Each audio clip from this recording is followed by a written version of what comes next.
La Giunta regionale ha approvato un programma triennale previsto dalla legislazione nazionale per ridurre le cause dell'impoverimento e aiutare le persone a uscire da condizioni di marginalità ed esclusione sociale.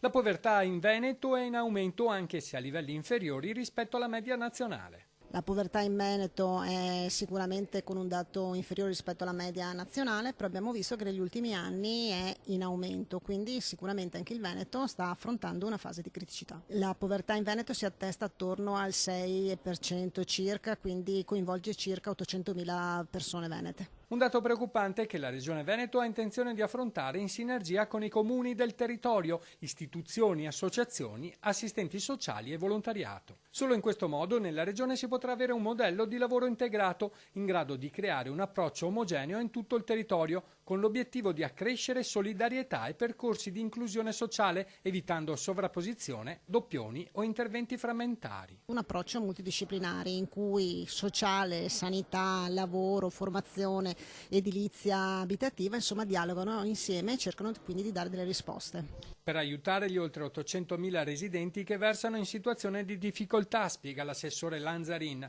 Già dal 2013 in Regione abbiamo sperimentato il reddito di inclusione attiva, misura di accompagnamento e di inserimento che abbina l'assegno di sostegno a percorsi personalizzati di aiuto. Interessanti poi i dati più recenti è quanti sono stati percettori del reddito di inclusione, e in Veneto gli ultimi dati rilasciati ieri dal rapporto dell'osservatorio dell'INPS arrivano a oltre 10.000 nuclei familiari per oltre 28.000 persone, che corrispondono più o meno allo 0,5 della popolazione in Veneto. La Regione Veneto ha il 6,1% della popolazione in questa condizione, che è la metà di quello nazionale, essendo il Veneto comunque una regione piuttosto ricca, insomma, però anche delle sacche di povertà. È in crescita, perché la povertà, gli effetti delle crisi economiche, della recessione si vedono a distanza di anni sulle famiglie, quindi è in crescita ed è quindi anche per quello che si sta facendo da alcune delle misure di sostegno.